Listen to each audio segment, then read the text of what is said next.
everyone, so sa ngayon tinan natin kung ano mensahe ng Panginoon para sa ating lahat.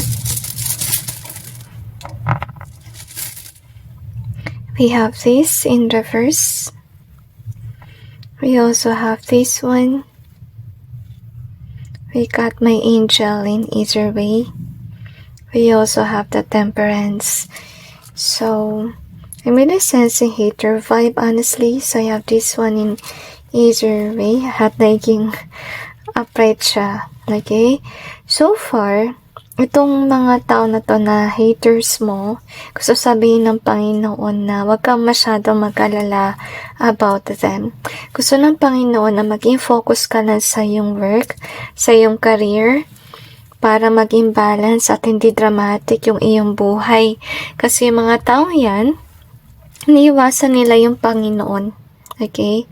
Then, tinay nila yung Diyos or yung panawagan ng Panginoon at tigilan nila yung masasama nilang ginagawa at hindi sila sumusunod. At I feel like you could be somebody na hinihintay mo silang bumait. Okay? Pero, sad news is that may mga tao talagang sadyang pasaway na ayaw nila sumunod. At saka gusto sabihin ng Panginoon na kaya dapat mo silang iwasan kasi ito'y nagdudulot sa'yo ng worry.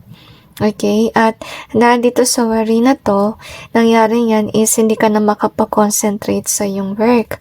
So, might as well focus on what you have going on.